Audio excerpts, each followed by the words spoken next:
All right, I've gone ahead and drilled all the half-inch holes um, that I'm going to need to fit the half-inch bolts that we're going to use to bolt the steel to the door, which is going to hold up the door. And um, a couple things I want to mention here real quick is there's a lot of videos about how to do things and use screws and all that kind of stuff, and I'm just amazed at how much there is to actually learn about metal and sometimes and screws and hardware, and sometimes it's better to do a little bit of homework and investigation rather than just go out and buy a screw that fits, and you'll see why that's the case. For example, this screw that I have here for bolting the door to the hardware to the door has threads all the way up to the shoulder, if you can see that. This one does not. So for example, it's got a smooth portion here. Now, they do make the same size 3-inch bolt, 5/8 by 3 inch, and and they'll go all the way up to the top too. But this is the pulley we're going to be using, for example. And if and it requires a 5/8 inch bolt, hex bolt or hex screw, whatever. And then if I use the one with the threads all the way up, even though this thing turns in here, this is not my finger actually turning. This is the wheel spinning on the actual bearing plate. If I put a bunch of threads in there, it's fine. It'll work, but it may sound a little different, and it may not last as long because you're grinding out these threads a little bit over time. It's fine. So for a DIY project, is the threaded one okay? Yeah, absolutely, it's okay. But if you want to go the extra step, you can get the one with the shoulder on it, which is going to actually fit much more snugly in the barrel of the inner diameter of this bearing. With the threads rather, I can spin it and it spins inside of this, and it's a little bit loose if you can see it, because of the bearings. Once you put it all the way through, it's a lot less loose in that bearing housing. So it's just stuff to learn. And again, would a regular screw be fine? Psh, yeah, they're barn doors. They're not industrial, airplane hangar doors or something like that where it's got to be precise, okay? So, but it's just, I like learning about this stuff, and there's always stuff that I learn. I talked to a guy who builds, I happened to bump into him at the hardware store, and we started up a conversation, and the guy builds airplanes or repairs and rebuilds airplanes for a living. And I just thought that was the coolest thing. Man, that guy knew a lot about metal and fine threads and coarse threads, and he and I had a 5 minute, 10 minute actually conversation. And you'd be surprised what you can get from just asking people who know what they're doing or have, a little bit more information than you do. So anyway, enough about that. For this project, so what I'm going to do is I'm going to bolt these things to the door using these 1/2 inch all thread. And you don't need fine thread. Fine thread is if you really want to torque something down even tighter and tighter and tighter. You need those finer threads. Or if you're gonna tap and put a screw thread on the inside of a piece of steel plate or something, you'll want those. But for these I think it's 13 per inch. They always quote bolts like 1/2 inch by 1 3/4 by 13, and 13 is the number of threads per inch, and it matters because you need a nut that is also a number 13. If you try to fit like a number 24 nut, which has 24 threads per inch, it's really fine, onto a 13 or an 11 screw, they're not going to match. You're going to get about a third of the way up, or you're going to get about a third of the way into the nut, and then you're going to be like, this thing isn't moving, what's wrong? So anyway, just make sure that the nuts and the bolts match in terms of their thread. Okay, so what am I going to do? I'm going to drill a hole through here, and what I'm going to do is line this thing up the way I need to. And what I've done for that is I've gone ahead and made this little jig. Now, I just cut this centerpiece out. You can make a jig however you want. And the reason I always make a jig is, again, because I'm going to be doing 4 of these, I want them exactly or as close to exact as I can get them, and a jig ensures that. Okay, so the jig is going to make sure that the depth of these things is the same. And the way that I do this, the way that I built this jig is, if you remember from the last video, I want 8 inches into the wood with the steel bar and 5 inches poking out. Now, could I clamp a board across here and, you know, snug it up to 8 inches and just kind of butt and try to eyeball center? Yeah, I could do that. That's fine. But this is a 3.5 inch board that was pulled out of the same stock that I milled the rails, or the stiles rather, and the rails. And I just cut it so that I'm going to be placing the steel bar right in the middle of this door, because if this 3.5 inch piece overlaps this 3.5 piece and I've cut out the center, I know that these are going to be centrally located, and if I just line the top up and the sides up like so, then, and I just put a little clamp on it. Now make sure your clamp have rubber feet on it, because you don't want to really mar the surface even though it's the back. Okay, and that's good. You just need gentle pressure. This is all flush. This is flush at the top. And then I'm going to set my plate in here. And all of a sudden now I've got exactly 5 inches that's sticking out. And it's more important than what is sticking out is exact, rather than what is, you know, sticking in. If this is 8 or versus 8 1/16, you're not going to see it. But if the 5 sticks out a little bit more, then what's going to end up happening is you are going to get some play between these pulleys, and you don't want that, because then the doors might tilt and then they won't close together properly. Okay, so let me explain how this is going to go, and then we're going to do it. So I've got my 1/2 inch holes drilled, so I'm going to take my silver Sharpie, which I love these things, and I'm just going to go ahead and mark a circle. The silver Sharpie shows up brilliantly on dark wood. It writes on surfaces that are, you know, glossed, polyurethaned over and everything. So I'm just going to make these 2 circles like this in there, and then pop this guy out. Okay, so now I've got the circles that I want. I'm going to put these bolts directly in the center of these circles. And the way I'm going to do that is I'm first going to drill a pilot hole through the center of the circle. And the pilot hole can be like using like an 1/8 inch bit or something like that. And the reason I'm doing that is because I'm using 1 3/4 inch bolts. And if you put this strap back on here real quick, I know it's that one, but whatever. And you just kind of butt it up to the edge so that you can see. A 1 3/4 inch bolt is with a 1/4 inch piece of flat steel on top is just barely gonna touch the other end. Now, why am I doing that? Why am I not just putting a 2 inch bolt or a 2.5 inch bolt on and then just leaving the bolt hang out? I could do that, and you can certainly do that. But the thing you have to pay attention if you're going to be doing that is, will they scrape the wall? Because some people are going to have doors that are on walls that don't interfere with any trim. On our wall, we have baseboard to think about, so the door will be off the baseboard. So yeah, I could put a 2.5 inch screw in there and everything like that.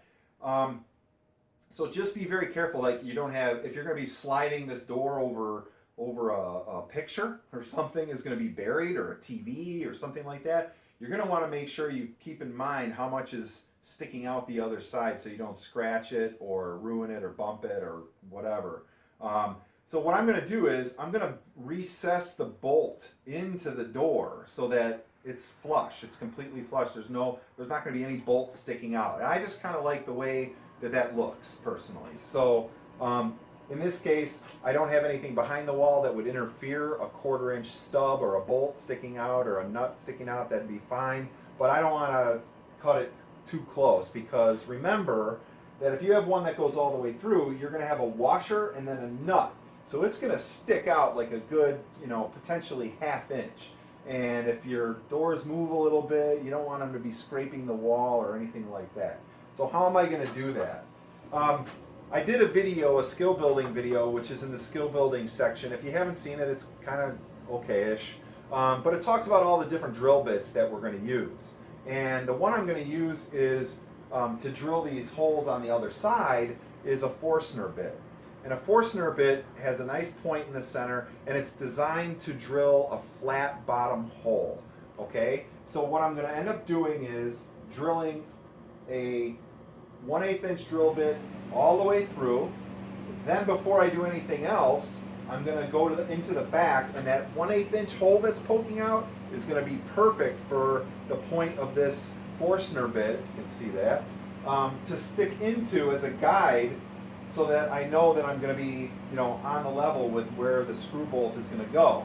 And then all I'm going to do is drill the distance between, I don't know where the 1/2 inch bolt went. Hang on one second. All right, there you go.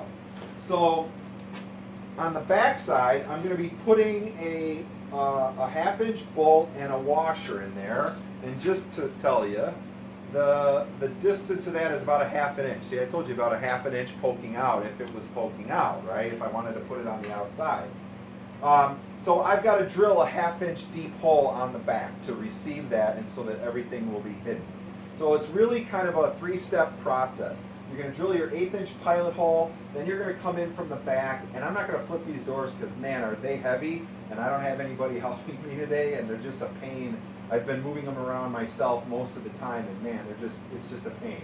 So I'm just going to look from underneath, drill straight up a 1/2 inch, and I will mark on the bit where the 1/2 inch is with some tape, so that I know once the tape disappears, I'll be a 1/2 inch deep, or the tape starts to disappear, I'll be 1/2 inch deep. Then what I'm going to do is I'll take a 1/2 inch drill bit, I'll use that 1/8 inch drill indexing hole as where to put the middle of that 1/2 inch bit, and then I'll drill that straight down. And that's going to be perfect. I'm going to have a perfect 1/2 inch hole on the front and a perfectly centered 1/2 inch on the inside, 1 1/8 inch on the outside. Now you can use a 1 inch, but these washers are exactly 1 inch or maybe just a hair over in the flattening process. I don't know, but it's a pain to get them down into a 1 inch hole. So I'm just going to drill a 1 1/8 inch hole and make it very easy to get the washer in and out if I need to. So with that being said, I will get the bits and I will show you how we're going to be drilling these things in and marking the center of the hole. Alright, I've got the 1/8 inch drill bit chucked in the drill, and I'm going to go ahead and just drill these 2 holes out.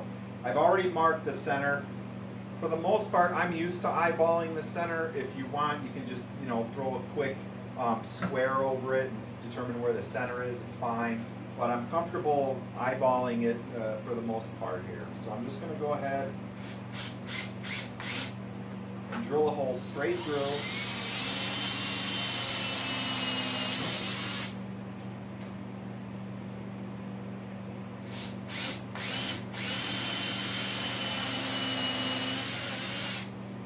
Okay, and we don't care about if a little material gets blown out the back, because we're going to come back in with a Forstner bit, like I said, and we're going to go ahead and drill upwards of about a 1/2 inch.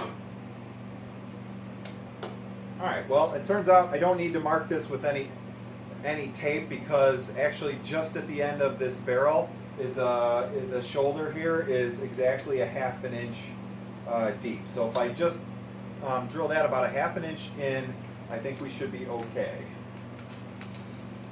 Actually, I know we should be okay. We'll be okay.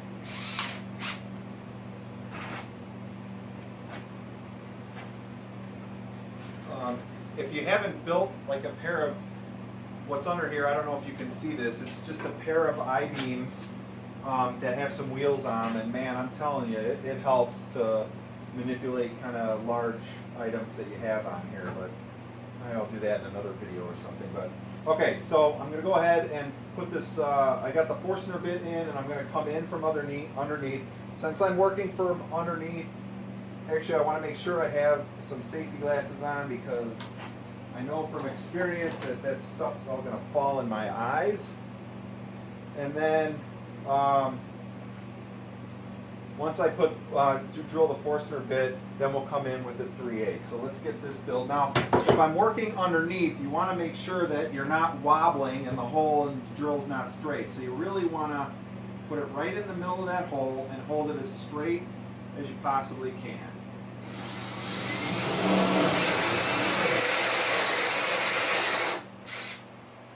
Okay, so that does that one. We'll get this other one here. And finally, what I'm going to do then is take my 1/2 inch bit,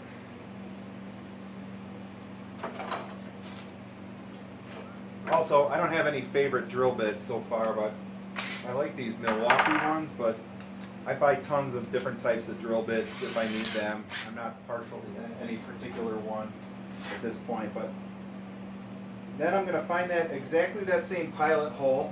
The tip of this thing has a little bit of a bevel on it so that it will fit into a pilot hole perfectly, and then I'm just going to drill it out.